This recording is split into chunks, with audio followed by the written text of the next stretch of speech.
Assalamualaikum warahmatullahi wabarakatuh. Selamat pagi. Baiklah, kita berjumpa lagi pada pembahasan selanjutnya masih tentang kemagnetan. Pada pertemuan kita kali ini kita akan mempelajari tentang kemagnetan dan pemanfaatnya.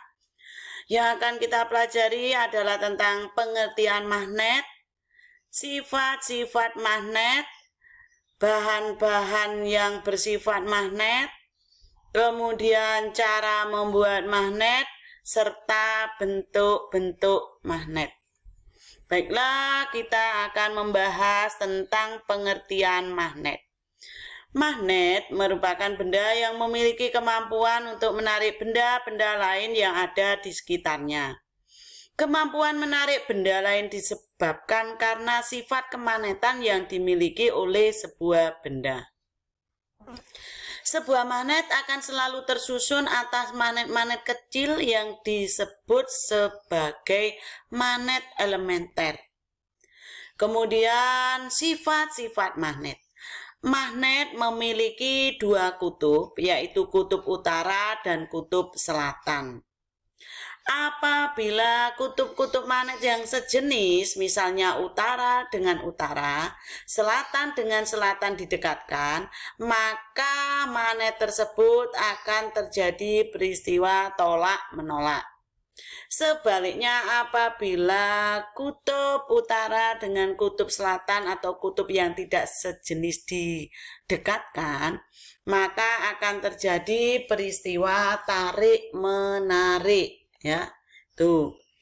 Kemudian apabila sebuah magnet dipotong menjadi beberapa bagian, maka masing-masing potongan tersebut tetap memiliki kutub utara dan kutub selatan. Tidak semua benda dapat ditarik dengan mudah oleh sebuah magnet. Magnet hanya dapat menarik benda-benda dari bahan-bahan tertentu.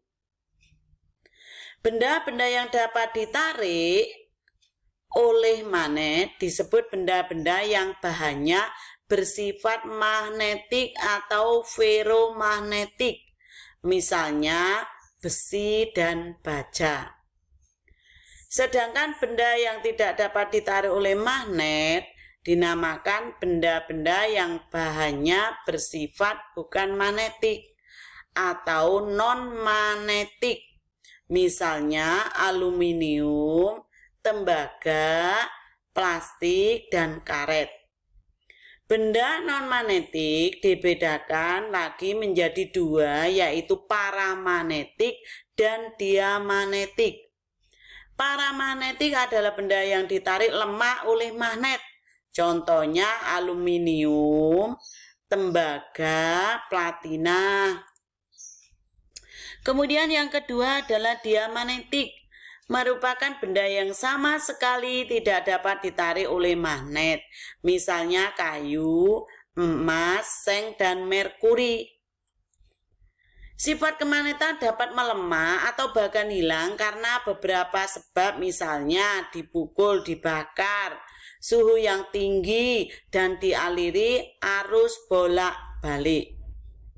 Kemudian jenis-jenis magnet itu ada magnet batang, bentuknya seperti batang ini. Kemudian magnet silinder, bentuknya seperti tabung ini. Kemudian magnet jarum, ini bentuknya seperti jarum kompas, ujungnya runcing. Kemudian magnet berbentuk U atau magnet ladam, bentuknya seperti huruf U. Kemudian magnet cincin, bentuknya seperti cincin bulat. Kemudian magnet keping seperti uang logam. Berdasarkan terjadinya magnet itu ada magnet alam, ada magnet buatan. Magnet alam adalah magnet yang timbul secara alami tanpa campur tangan oleh manusia. Kemudian magnet buatan itu magnet yang sengaja dibuat oleh manusia agar memiliki sifat kemagnetan. Magnet buatan dapat dibuat dari bahan-bahan magnetik kuat seperti besi dan baja.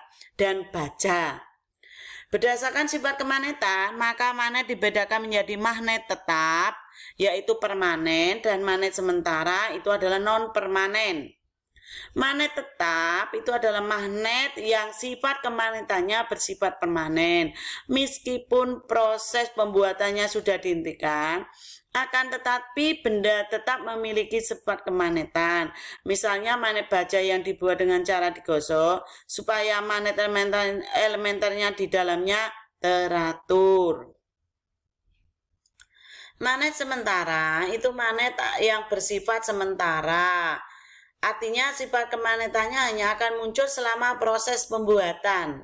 Apabila proses pembuatan dihentikan, maka sifat kemagnetannya akan hilang. Contohnya adalah magnet yang dibuat dengan cara dialiri dengan listrik.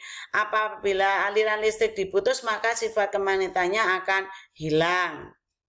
Cara pembuatan magnet menggosok, yaitu menggosokkan besi ke magnet dalam satu arah. Kutub magnet yang dihasilkan bahan akan berlawanan arah dengan kutub magnet yang digunakan untuk menggosok. Apabila awal menggosok kutub utara, maka magnet yang dihasilkan adalah kutub selatan dan sebaliknya. Kemudian induksi, yaitu mendekatkan bahan yang bukan magnet ke dalam bahan yang magnet, contohnya magnet dengan besi. Nah, kutub yang dihasilkan juga berlawanan apabila magnet ini kutub utara, sedangkan besi ini akan menghasilkan kutub selatan. Begitu sebaliknya, kalau magnetnya kutub selatan, besinya adalah kutub utara. Kemudian dialiri arus listrik. Arus listrik ini adalah searah melalui kawat yang dililitkan pada bahan magnet, yaitu diberi arus DC. Magnet yang dibuat dengan cara ini dinamakan magnet listrik atau elektromagnetik. Untuk menentukan kutub-kutub magnetnya digunakan kaidah tangan kanan. Sehingga arah jempol itu adalah kutub utara, kemudian arah jari itu adalah kutub selatan. Ini adalah kutub selatan, ini adalah kutub utara. Begitulah pembahasan tentang magnet, cara pembuatannya, bentuk magnet, dan pengertian magnet. Untuk selanjutnya, apabila ada pertanyaan, silakan kalian bisa bertanya melalui WA Group. Dan selanjutnya, apabila ada tugas, itu silakan dikerjakan. Terima kasih atas perhatiannya. Wassalamualaikum warahmatullahi wabarakatuh. Tetap semangat belajar.